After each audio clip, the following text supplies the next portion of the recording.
Hello, everybody. Welcome back to Tin Man's Corner channel. I'm your host, Jeffrey Tin Man Taylor, and today uh, I said I was going to start reacting to the new Chill and Scares videos next year. Well, I decided to go ahead and react to the first three I picked out for my list for this new marathon. So the first one I'm starting off with is Obscure Internet Mysteries. So without further ado, I'm going to turn the lights off, move the camera up here for you guys, and let's get this reaction on the road and in the bag. All right, here we go. Persistent Trip. On August 14, 2012, a user named Amos No More uploaded a video titled Persistent Trip, Datura. The video, just over 2 minutes long, shows a young man in disarray, alone in his room talking directly into the camera. He opens by giving the recording date, March 5th, 2008, and immediately begins recounting a disturbing experience with a hallucinogenic drug. According to him, he's been stuck in an unending trip for over 2 months by the time this footage was recorded, and he claims his symptoms haven't shown any signs of improvement. Well, then I'll be going to a doctor to talk about this. If I was the doctor, I'd be like, where'd you get these hallucinogenic drugs at, I wouldn't be filming it like this on camera.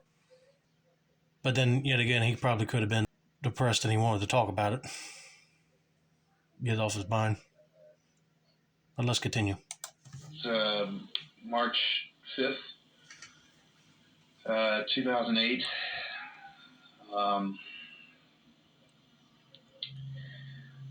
Don't seem to be coming down. It's been about 2 months. I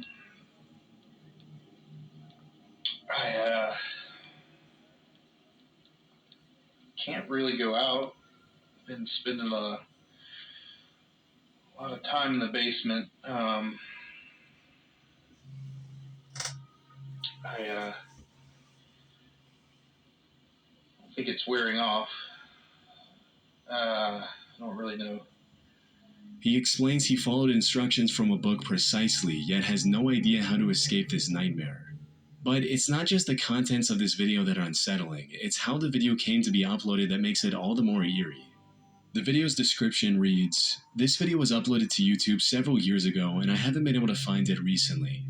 As I recall, the uploader claimed it was found footage. He said he found a tape on a park bench or something and was concerned about the person depicted therein." And just a few months later, another user by the name of Dizzy Duck uploaded the same video in December of 2012 with the title Endless Trip Video. The description of this second upload more or less aligns with what was mentioned in the first description, with the added information that the original footage was supposedly found somewhere in Philadelphia. Dizzy Duck also points out something disturbing, what looks like a revolver or some kind of gun on a shelf behind the man's left shoulder. Unfortunately, the resolution of both of these uploads is too low for me to identify it as a gun with certainty. But if it is, this would give this already cryptic video a very dark undertone. What really gets me though is the mystery surrounding it. Despite supposedly being over 14 years old and having over 400,000 views on one of its re-uploads, there's almost no credible information out there. The only other reference I found is this Reddit thread on r/videos from 11 years ago. However, even the original poster of this thread has since deleted their account. So, what's the deal with this video? Is it real or just an elaborate hoax? First, let's assume that all the known details surrounding the video are real, from what the person in the video is saying to what's mentioned in the description. The person in the video is clearly very stressed out, and while he's not going crazy in the traditional sense, his body language, refusal to make eye contact with the camera, and overall demeanor shows that he clearly wasn't 100% there when recording. I think I boiled the roots right. I did what it said in the book. I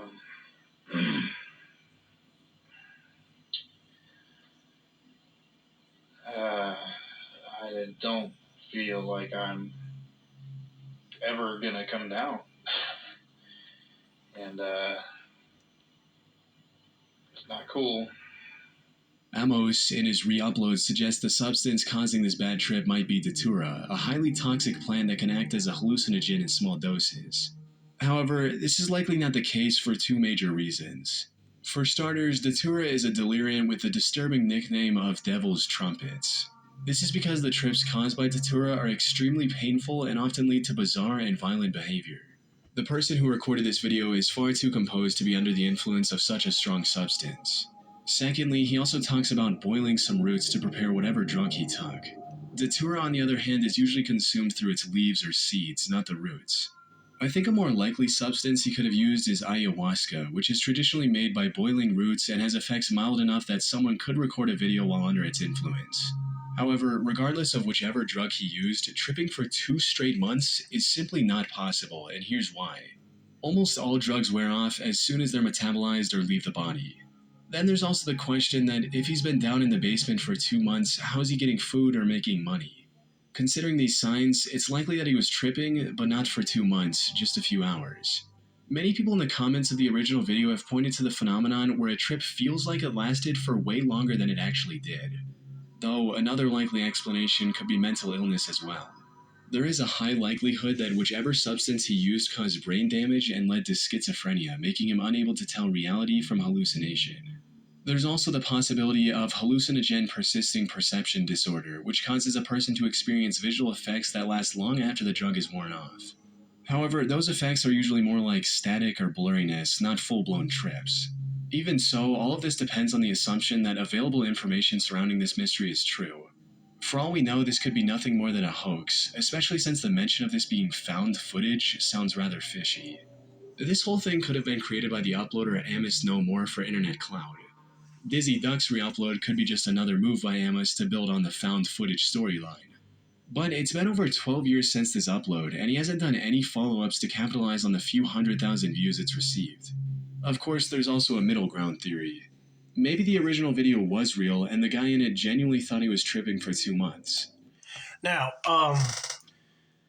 if I was taking some sort of herbs for medicine use and I started seeing all this stuff moving, I'm going to a hospital or one of them mental places just to get myself checked out, because I do not want to be living a life thinking I'm going crazy. Amos might have stumbled across the initial post before it disappeared and then decided to create a hoax based on it. Unfortunately, given the sparse amount of information I found, it's impossible to nail down the truth. In the off chance everything was real, I hope the person in the video found the help he needed and is doing much better today. Which I hope so too. But if it's a hoax, it's just wrong. Period. Poorly Planned Comics. Poorly Planned Comics was a series of webcomics by a person named Jack Masters. And while the original website has long been taken down from the internet, there are still archives capturing how it looked back then. As I went through these archives, the first thing that hit me was the surreal art style and the constant fourth wall breaking humor. Even in the very first comic on the website, the characters joke about the camera being zoomed in too close. And this was only the beginning. Over the course of their run, Jack published hundreds of comics featuring countless unique characters and mind-bending, maze-like storylines. The contents of these comics also ranged from bizarre to downright disturbing. Like this one comic titled, "The Entire Universe Falls Apart." In it, the characters slowly realize that their universe isn't real, causing everything around them to collapse. Panels break down, dialogue turns into nonsense, and nothing makes sense anymore. What I'm seeing right here, this person's not only creative, but they're twisted in the head a little bit. Let's just put it that way, because some of this stuff does look kind of graphic. The comic ends with one of the characters stating, "Alright, I give up. It was all a dream, it was all a dream." However, sandwiched between all this mysterious and chaotic artwork, there's a moment of pause where Jack includes something extremely introspective and philosophical.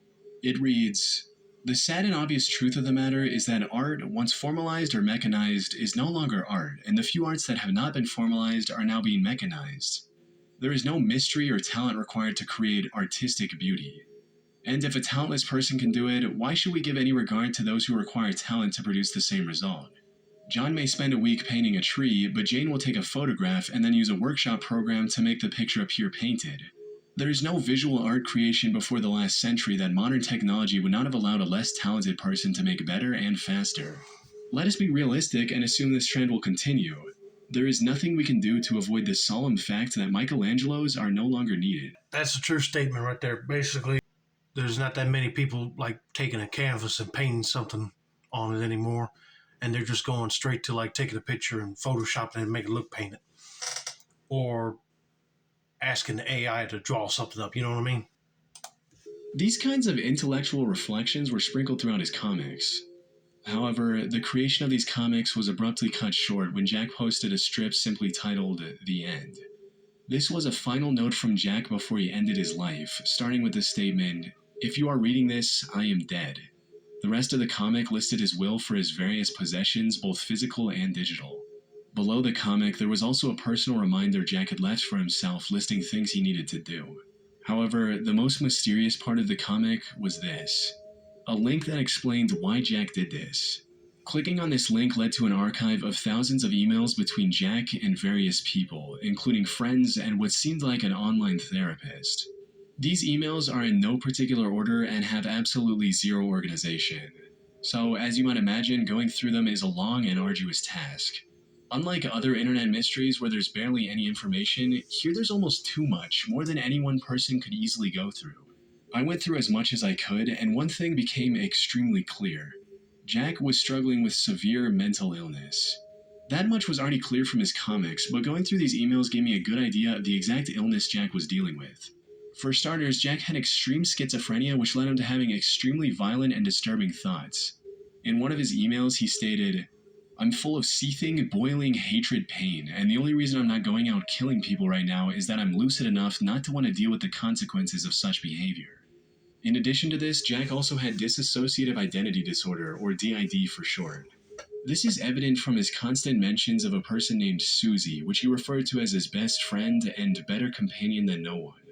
But I'm certain Susie is not a real person because in one email, Jack mentions how he feels something slipping away and Susie taking control. In another email, he also linked to a clip of the character Ben Chang from the TV show Community, where Ben Chang talks to his alternate personality. Jack also used the name Simon Sane in these emails. Looking up this name online, I found a YouTube channel with a 4+ hour stream of him talking to himself in 2 different voices while tripping on LSD. Don't do it. This man thanks everyone. Don't be polite. I think there may be an overgeneralization. Whatever. Okay, so. This theory of Jack's complex mental state was pretty much confirmed by the comment that first brought this mystery to light in the first place. In December 2016, someone on r/AskReddit asked about the creepiest things on the internet. In response to this, a user named Jess248 posted a link to the original Poorly Planned Comics website and also shared a personal anecdote about Jack, stating, "Might not be the creepiest, but I can't handle a lot of disturbing things. This one got to me. A childhood friend of my husband's. The guy was insanely brilliant, literally. Husband lost touch over the years. These were his comics. The very last one was his self-assassination note. They had the memorial at his condo.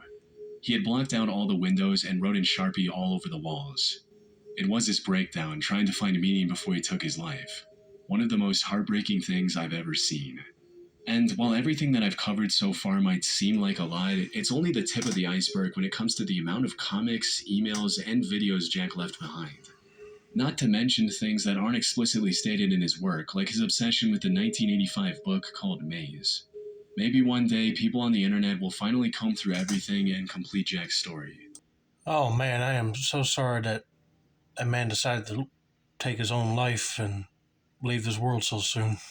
It's good to know that he was also like honest in saying like he ain't going to go self-delete other people just because he's going through a mental breakdown stage right now. May this guy rest in peace right there. That's just awful to hear. Jack froze emails. In November of 2011, Tim Hart was sitting on his couch surfing the web on his laptop when out of nowhere he received a mysterious email that left him in complete disbelief.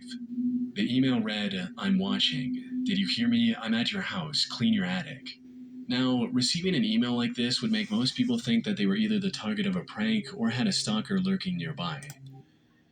I'll be thinking the stalker theory. Because if it was a prank, I'd be telling that person through the email, be like, look, if you're pranking me, stop. If you keep on doing it, I'm calling the cops. But for Tim, both of these possibilities were completely out of the question because the email came from his friend Jack Froese, who had died about 5 months earlier. What made this particularly convincing was the bit about cleaning the attic. Just weeks before Jack's death, he visited Tim's attic and they joked about what a mess it was. And while Tim was still trying to figure things out, Jack's cousin, Jimmy McGraw, also received an email from Jack a few days later. However, this one was even more mysterious than the last one, reading, "Hey Jim, how you doing? I knew you were gonna break your ankle, tried to warn you. Gotta be careful. Tell Rock for me. Great song, huh? You're welcome." Couldn't get through to him, his email didn't work. Now, the simplest explanation for these emails is that Jack had scheduled them to be sent before he passed away. However, this theory has two major flaws. You see, Jack died of heart arrhythmia, a condition where electrical signals that tell the heart to beat don't work properly. This happens mostly out of nowhere, and there's no reliable way to predict this ahead of time. In other words, Jack had no way of knowing that he was going to die, which would have prompted him to schedule these emails. Secondly, while it can't explain the email Tim received since the two talked about his dirty attic before Jack's death, there's no way to rationalize the email Jimmy received. He sprained his ankle about 2 weeks before receiving the email, which was nearly 5 months after Jack's death. So, unless Jack had the superpower of future sight, he couldn't have possibly predicted such an unlikely event for his scheduled email. No, that theory is definitely out the window because there ain't no way somebody can schedule emails to be sent like right after he passes away and have certain like messages on them for each person. No, that's impossible. The only theory I could come up with is his ghost was able to use software or whatever and send emails. But because hey, I heard of times where people answer phones and it was their deceased loved ones telling them like goodbye or whatever, and then they find out that they passed away or whatever. And I said that's spooky. So hey, you never know. This leads us to the second theory, one that the recipients themselves preferred to believe, that this was Jack's reaching out to them one last time from beyond the grave. I would like to say Jack sent it, just because I look at it as he's gone, but he's still trying to connect with me and still trying to tell me things to move along and feel better. However, while it's comforting to imagine that those who have left this world can still watch over their loved ones, this is by far the least likely explanation for these emails, especially compared to the possibility that someone close to both Tim and Jimmy had access to Jack's email account. This also explains the inclusion of recent events like Jimmy's ankle injury in the emails. Another thing I noticed while looking into this incident is that Jack's name is spelled incorrectly in the signature of both emails. It should be F-R-O-E-S-E, not F-O-R-S-E. If Jack was the one who wrote these emails, either before or after his death somehow, then why would he spell his own name incorrectly, twice? Ultimately, Tim and Jimmy had a real shot at finding the real sender if they really wanted to. But now, 13 years later, there's little hope we'll ever learn the truth. Yeah, I just noticed that. I was like, if it was him, why would he spell his name different? That is kind of fishy. I'll be like trying to track down who in the world was writing it. If it ain't your friend from the grave, then it might be somebody that got a hold of his account and started messaging them like as a potential stalker. I hope they do figure this mystery out because this is weird.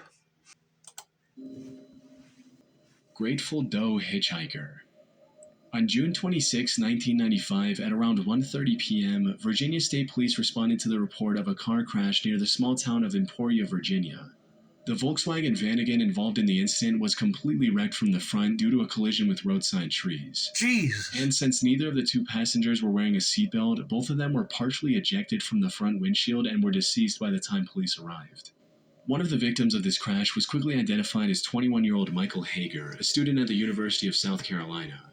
However, every effort to identify the second guy proved entirely fruitless.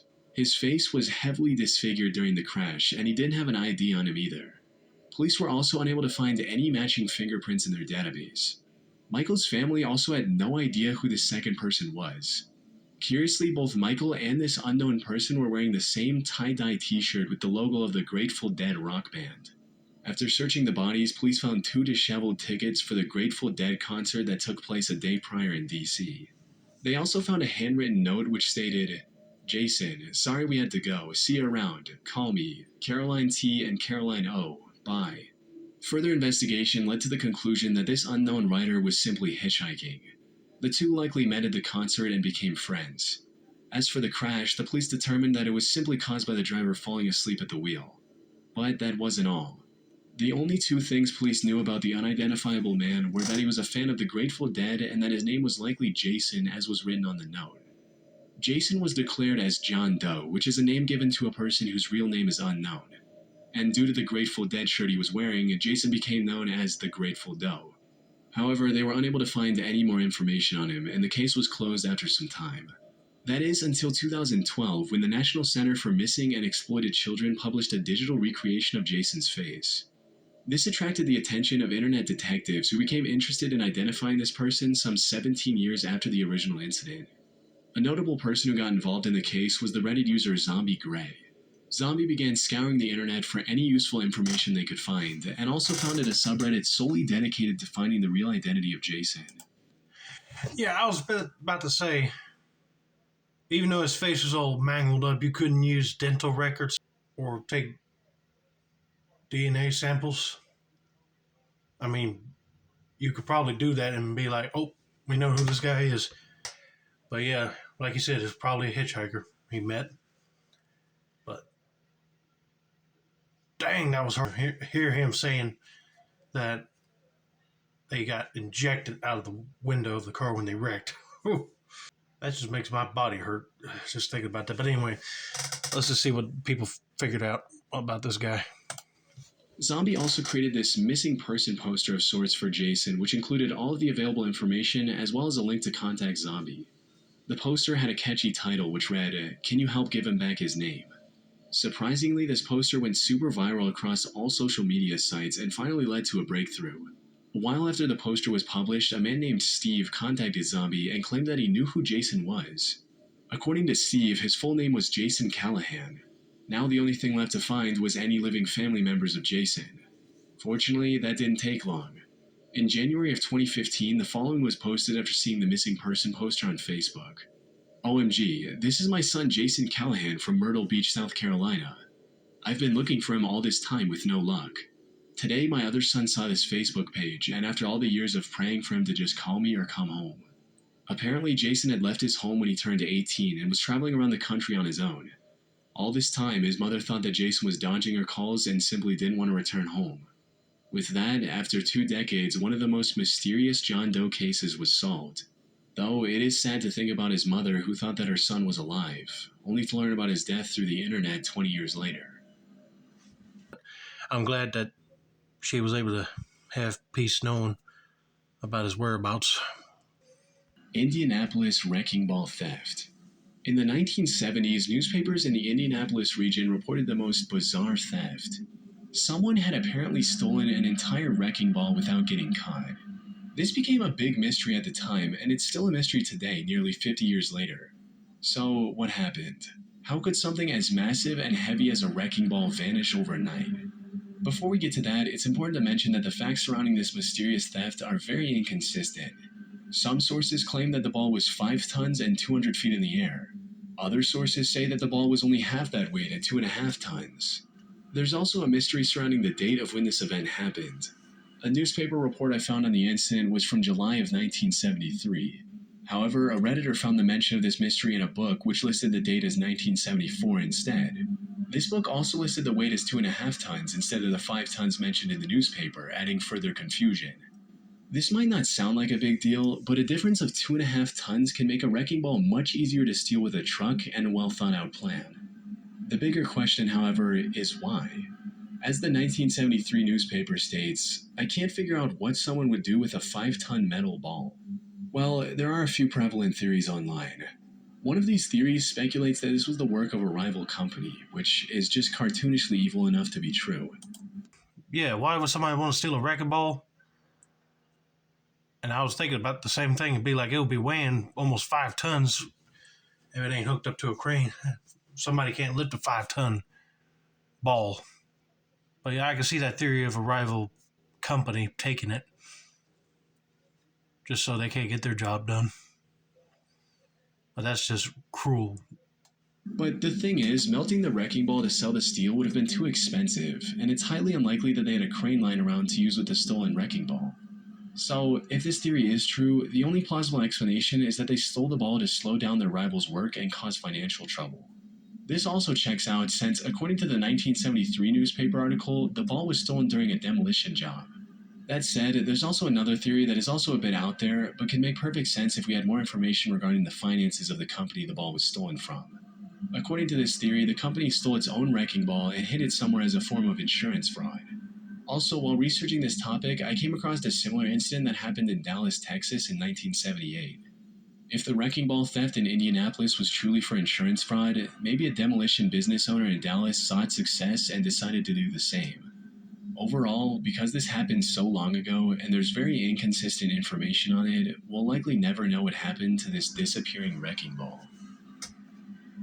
Yeah, that is kind of strange that somebody was just steal a wrecking ball out of the blue, as well. So I hope they do solve this case. But anyway, that's going to be it for now. Don't forget to like, subscribe, turn on post notifications for more Chillin' Scares content like this. This has been another successful installment of the Tin Man's Corner channel. I'm your host, Jeffrey Tin Man Taylor. I say that's a wrap, and have a nice day.